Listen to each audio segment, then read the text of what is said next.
Boa tarde a todos. Na última aula nós definimos o campo elétrico, então na aula de hoje eu vou fazer um exemplo aí do uso da definição do campo elétrico e antes disso eu queria comentar algumas coisas. Então, eletrostática é o que nós estamos estudando até o momento, cargas em repouso. A gente imagina que tem alguém mantendo as cargas em repouso. Então, como é que eu defini o campo? Força por carga. O que é mesmo campo matematicamente? Então, é força por unidade de carga. Aqui eu escolhi a carga teste positiva, o que garante que a direção do campo e da força é a mesma e o sentido do campo e da força é a mesma. Esse sentido é garantido aqui, ó, é igual porque a carga é positiva, a teste. Se fosse negativa, ia ter sentidos opostos. Vale a superposição, então eu estou mostrando aqui, ó, se eu tiver N cargas gerando campo, ó, carga 1, carga 2, carga 3, carga I até a enésima carga. Então aqui eu tenho a carga teste, né, que vai sofrer a ação do campo, e aqui as cargas que geram o campo. Vale a superposição. Como é que eu vou calcular o campo? Eu pego a carga 1, esqueço das demais, vou olhar carga 1, carga teste, qual é a distância entre elas, e aí eu calculo o campo. Depois eu olho para a carga 2, esqueço as demais, vejo a distância até a carga aqui, a carga teste, calculo o campo. Eu vou fazendo isso até chegar na enésima carga. Então, no final, eu somo tudo, é uma soma vetorial. Tá? O campo total é a soma do campo de cada carga fonte. Então, vou somar da primeira até a enésima carga. Soma vetorial, no caso mais geral, tem 3 dimensões, x, y, z. Soma o que está em x, soma o que está em y, soma o que está em z. Então, tem que trabalhar separadamente. Muito bem, na aula anterior eu discuti um exemplo com duas cargas, uma positiva e outra negativa, mas iguais em módulo. Aquilo é um dipolo elétrico. Então, o que é um dipolo elétrico? Tem duas cargas pontuais, uma é positiva, outra é negativa, são iguais em módulo, separadas por uma certa distância. Então eu calculei o campo lá no ponto A, B e C. Hoje eu vou fazer um exemplo de novo envolvendo um dipolo elétrico. Seria esse exemplo aqui, ó. Tem então uma carga menos Q e uma carga mais Q. Ó. Só muda o sinal, eles são iguais em módulo. Então isso é um dipolo, estamos separados por uma certa distância D, ó. Então daqui até ali, ó, essa distância D.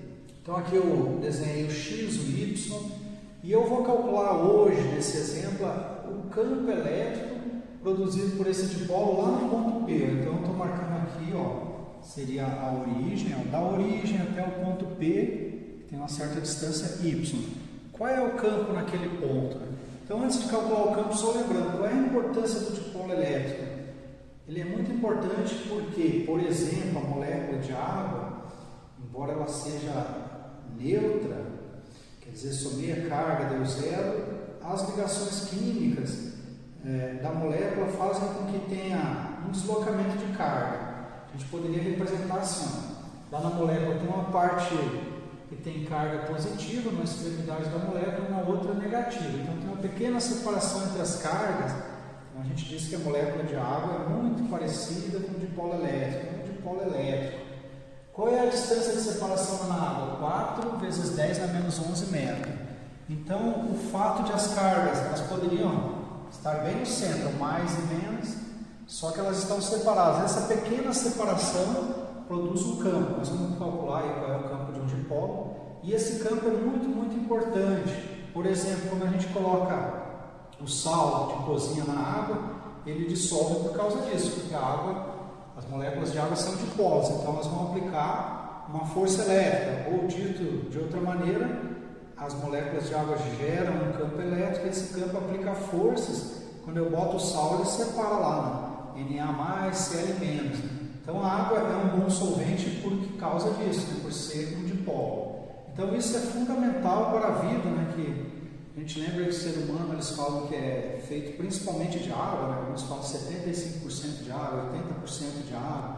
Então a água é essencial à vida, né? Como disse lá o autor do Pequeno Príncipe, no livro dele, na verdade a água é a própria vida. Então a vida só existe por causa desses dipolos elétricos, eles conseguem atrair e repelir. Embora a separação seja muito pequena das cargas, vejam, 10 na menos 11. Então seria 0,000, antes do 1 são 11 zeros.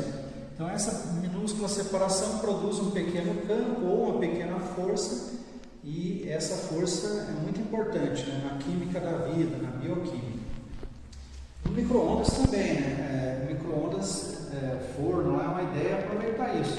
Já que a molécula de água é um dipolo, então é produzido um campo eletromagnético, assunto é de física 4. Quando esse campo age na água, o que ele faz? Essas moléculas ficam girando, né? Uma frequência muito alta, então elas giram muitas vezes por segundo. Isso faz com que os alimentos que têm água aqueçam rápido, uma aplicação. E assunto de física 4, vocês vão ver mais detalhes. Então, só voltando, é muito importante o estudo do dipolo elétrico, ele é essencial à vida, né? No caso aí da molécula de água. Existem outros exemplos, mas acho que esse já é suficiente. Então, voltando, eu quero calcular, tem um dipolo, menos e mais as cargas, quero calcular lá no ponto P, um ponto vazio do espaço, a uma certa distância y da origem. Então, o que eu vou fazer? Como sempre, eu desenho primeiro o campo elétrico. Então, esta carguinha mais aqui no meu dipolo, o que ela vai fazer? Mais, aqui no ponto P não tem nada, vou imaginar que tem uma carga teste positiva aqui é zero, ó. Mais com mais vai dar o que? Uma repulsão. Então, eu desenharia aqui, ó, campo produzido pela carga mais, vou chamar de E mais. Aí eu esqueço agora da carga mais, vou olhar para a carga negativa, menos. Se eu colocar uma carga teste positiva no ponto P, ó, mais com menos, daria uma atração. Então eu desenharia aqui para baixo um vetorzinho que eu vou chamar de campo gerado pela carga menos.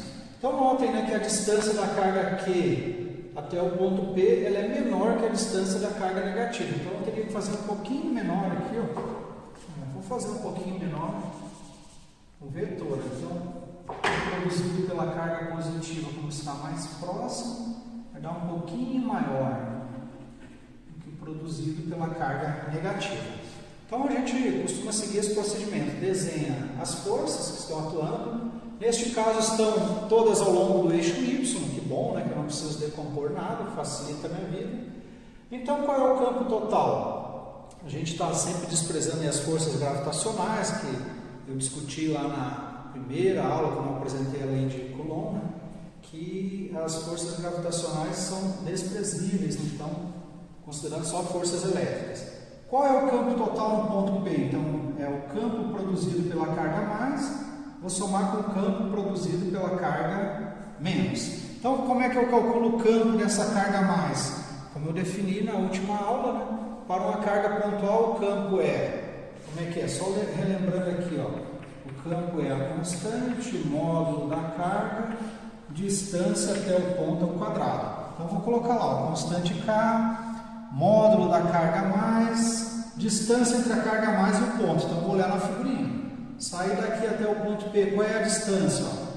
Seria esse Y, ó, se eu saísse da origem até lá é Y. Mas eu saí dali, ó, da carga aqui. Então, eu tenho que subtrair o quê? Ó? Metade desse D. Então, é Y menos esse pedacinho aqui. Ó. Então, seria Y menos D dividido por 2, né? Metade dessa distância. Tudo isso ao quadrado. Entra com o sinal mais aqui porque está apontando para cima esse campo. Como é que fica agora o campo da carga negativa? Eu vou usar também aqui, ó, constante K, módulo da carga negativa some o sinal de menos, distância da carga negativa até o ponto. Vou ver. Ó. Então, se eu saísse da origem até o ponto é Y, só que aqui eu tenho que somar, né? Tenho este pedacinho aqui, ó. Então, que pedacinho é esse? É metade do D, ó. Então, é Y mais D sobre 2, ó lá. Tudo isso ao quadrado. Muito bem, eu escrevi aqui a expressão, entra com o sinal negativo, porque está apontando para baixo. Então, o campo resultante, eu tenho esse para cima, eu vou subtrair o que está para baixo. Então, na verdade, o campo resultante vai ser vai apontar assim, para o alto. Como é que eu faço? Olha o tamanho do vetor do campo produzido pela carga positiva, menos o tamanho aqui do vetor produzido pela carga negativa. Então, vai dar uma diferença, representei ali. Ó. Então, vai ter um campo apontando para cima. Muito bem, aqui eu já cheguei à resposta. Então, este é o campo. Eu posso, claro, colocar em evidência que eu tenho a constante K e a carga, eu coloquei em evidência, vai ficar 1 sobre esses denominadores. O que eu vou fazer agora? já calculei então o campo aí no caso geral. Se a pessoa me falar qual é a distância entre as cargas, eu coloco aqui o valor das cargas, C é a constante K, então no vácuo, e me fala qual é a distância do ponto Y, eu coloquei aqui e tem a resposta. Vejam, a gente está olhando aqui qual é a distância, por exemplo, da molécula de água. 4 vezes 10 na menos 11. Esse D é muito pequeno. Esse D é a distância entre as cargas. E o Y é onde eu vou observar o campo. Então, se eu trouxesse uma bacia d'água, colocasse aqui na sala, eu vou olhar para essa bacia d'água, 1 centímetro de distância. 1 centímetro é 10 na menos 2 metros. Já seria muito maior do que esse D. Então, eu vou observar 1 centímetro de distância, o meu Y já é muito maior do que o D. Vou olhar 1 metro de distância, muito maior do que o D. Então, a gente costuma fazer uma aproximação. A gente vai ver o que acontece quando o Y é muito maior do que o D. Esse Y é o ponto onde eu estou observando, onde estou medindo o campo. Então, no mundo real, ele é, em geral, muito maior do que a distância entre as cargas. Para fazer isso, então, eu vou colocar em evidência a constante K e o Q, e vou fazer o MMC. Vamos aqui, continuando. Então, coloquei em evidência a constante K, o módulo da carga. Os denominadores eu não mexi. Vou fazer o MMC. Então, como que funciona? Vou fazer o produto aqui, Então, pego este vezes aquele, o produto está aqui, Agora eu pego este produto, y menos d, y mais d sobre 2 ao quadrado. Quando eu divido por este aqui, vai sobrar só o positivo. Multipliquei por 1 lá, ficou isso. Pego depois o produto, divido pelo positivo, vai sobrar só esse termo aqui, com menos. Multiplico pelo 1, ficou isso aqui, É uma maneira de fazer o MMC, tem outras, Então, até aqui é tudo exato, só estou fazendo o MMC. Vou desenvolver aqui, quadrado do primeiro, y quadrado, quadrado do segundo, d ao quadrado sobre 4. 2 vezes o primeiro, que é y, vezes o segundo, que é d sobre 2. Menos, deixei aqui entre parênteses para evitar erros, o menos multiplica tudo. Quadrado do primeiro, quadrado do segundo, menos 2 vezes o primeiro, que é y, vezes o segundo, que é d sobre 2. E aqui embaixo eu não mexia. É possível simplificar? Y quadrado, cancela com menos y ao quadrado. D ao quadrado sobre 4, ou menos está multiplicando aqui, cancela com d ao quadrado sobre 4. Agora aqui, menos com menos vai dar mais, então este termo soma com aquele. 2 cancela com 2, vai ficar YD, 2 cancela com 2, YD, então vou somar, YD mais YD, dá 2YD, está aqui. E o K vezes o módulo de Q já estava lá na frente. Aqui embaixo a gente não mexeu. Então até aqui tudo exato. Ou seja, eu peguei aquele resultado de lá, que estava correto, manipulei e cheguei nesse. Então, por enquanto, resultado correto, exato, sem nenhuma aproximação. Por que eu manipulei e fiz o MMC? Porque eu quero agora pensar no caso em que o Y é muito maior do que D. Eu fiz o MMC que eu achei que é mais didático. Tem outra maneira? Tem, Quem viu lá no cálculo 2 ou 3. Série de Taylor pode expandir a função em série de Taylor.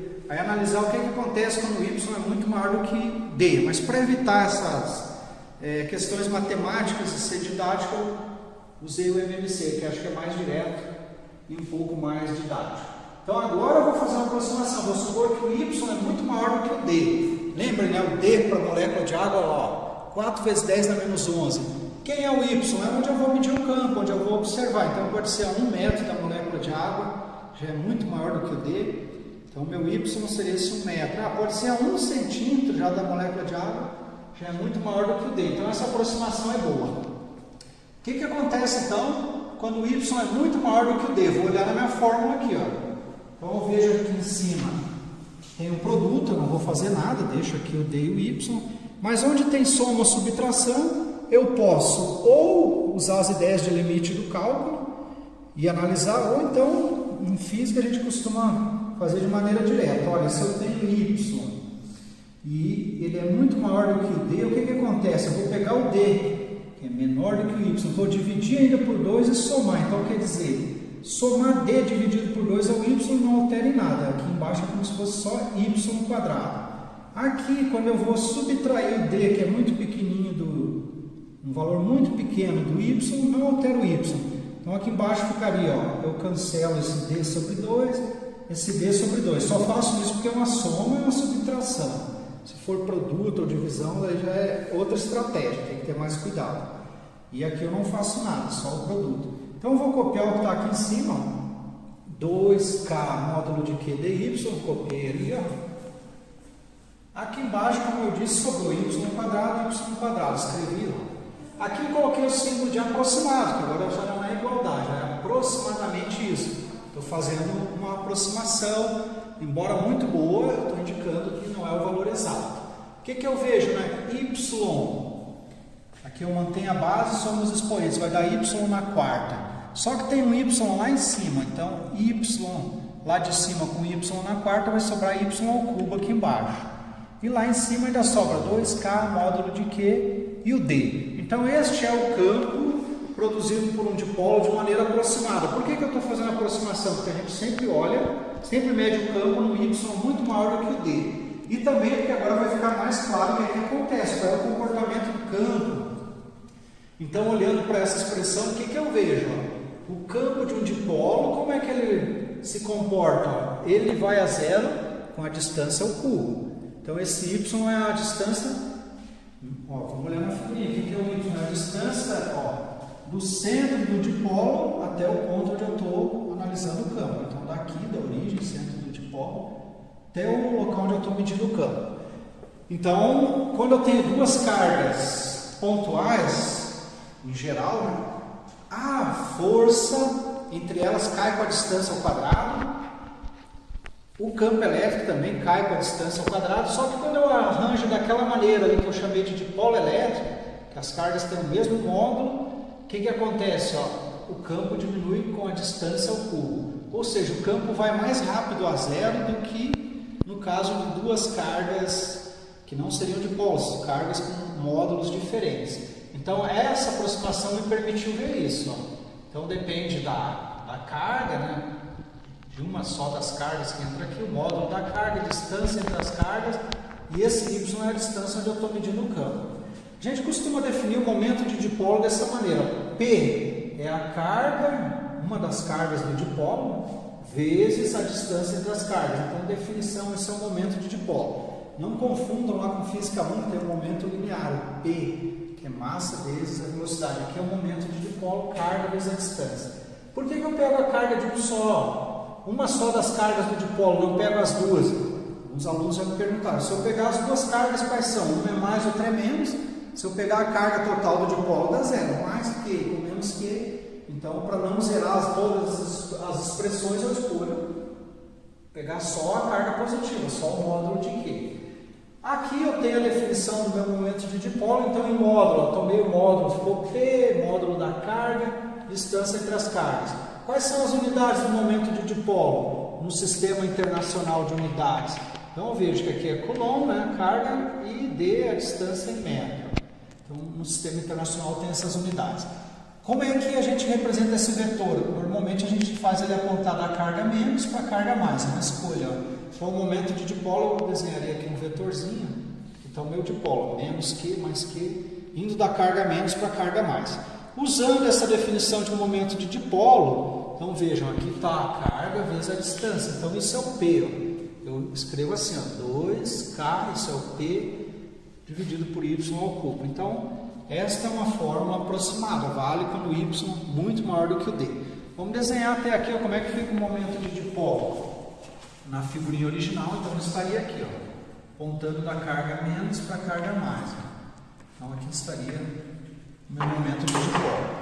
Muito bem, então agora nós já sabemos um campo muito interessante, muito importante, que é o campo de um dipolo elétrico. Beleza. Agora vamos discutir um pouquinho as linhas de força do campo elétrico. Essas linhas são uma ideia do Faraday, um cientista inglês. Dizem que depois que ele morreu, o pessoal olhou os cadernos dele de laboratório e ele não costumava usar equações, ele usava mais desenhos e palavras. Então é possível fazer física usando equações. As equações têm a vantagem de que são compactas, são uma linguagem universal, então a pessoa lá na China, lá no Irã, se souber o cálculo, vai entender as nossas equações. Mas você pode usar palavras e figuras. Então, às vezes, o que está numa forma, numa equação, você vai ter que usar muitas palavras para dizer e corre o risco de ser mais impreciso. Poderia usar figuras. Então, essa ideia do Faraday foi representar o campo através de umas figuras, uma representação, digamos, gráfica, uma espécie de mapa do campo, e serve para obter resultados qualitativos, né, para ter uma ideia do comportamento do campo em algumas situações. No nosso curso eu vou priorizar a parte quantitativa, né, as formas, fazer os cálculos, mas essas ideias do Faraday são muito úteis. Por exemplo, lá na terceira área, quando a gente discutiu o campo magnético, existem algumas configurações que são mais difíceis de calcular. Então, às vezes, a gente desenha as linhas do campo e, com base nessas linhas, a gente tem uma ideia de como é o campo, qual o comportamento. Mas, para ser bem completo, eu vou apresentar essas ideias agora. Então, essas linhas de força do campo, ou linhas do campo, são uma abstração. Então, elas não existem, são uma invenção do Faraday, uma maneira de visualizar o campo. Aliás, nesse curso tem muitas abstrações, né, como eu comentei no primeiro dia. Não tem abstração da abstração. É um curso teórico bonito, mas tem muitas questões aí abstratas. Então, como é que são essas linhas do campo? Eu vou mostrar através de 3 exemplos e aqui eu resumi as propriedades. Então, a primeira coisa é que a gente diz que as linhas do campo, elas se originam em cargas positivas e elas se extinguem em cargas negativas. Na linguagem do dia a dia a gente diz, olha, as linhas do campo nascem, vejam aqui, eu fiz com uma carga pontual positiva. Então aqui imaginei uma carga mais quente, então as linhas do campo apontando para fora. Então numa linguagem do dia a dia mais informal a gente diz, ó, as linhas nascem em cargas positivas. Vejam aqui, ó, para uma carga negativa. Então, o que muda da carga positiva para a negativa é só o sentido. Agora, as linhas do campo estão entrando e finalizando, morrendo aqui na carga negativa. É necessário lembrar que essas linhas, elas são tridimensionais. Então, aqui eu desenhei no plano do quadro, mas significa que tem linhas, deixa eu mostrar aqui. Então, teria uma linha saindo aqui do quadro, tem uma linha saindo diagonal para o teto, uma diagonal para baixo. Uma maneira de ver isso, a gente poderia pensar que a carga pontual Q é uma daquelas almofadas de colocar agulhas ou alfinetes. Então eu peguei uma almofadinha daquelas, não sei se vocês já viram, encho de agulhas em volta, ali uma ideia dessas linhas do campo. Então é tudo aqui tridimensional. Está saindo do quadro, entrando no quadro, tem que imaginar isso. O que mais que eu poderia comentar aqui? Ó? Então, nasce em carga positiva, morre em negativa. Em qualquer ponto, o campo é tangente às linhas do campo. Então, tem uma relação entre o campo elétrico, o vetor que a gente definiu nas aulas anteriores, e usou hoje, e as linhas do campo. Como é que fica? Então, eu vou escolher um ponto aqui, ó. Neste ponto aqui, ó, ponto P qualquer do espaço. Como é que eu descubro o campo elétrico? Olhando para as linhas do campo, eu vejo que nesse ponto ele é tangente às linhas e veja que aqui tem uma indicação de sentido. Então, como é que ficaria? Ó? O campo, qual é a tangente a uma reta dessas? Ó? É também uma tangente. Então, aqui é uma reta. Né? Tangente a uma reta é uma reta.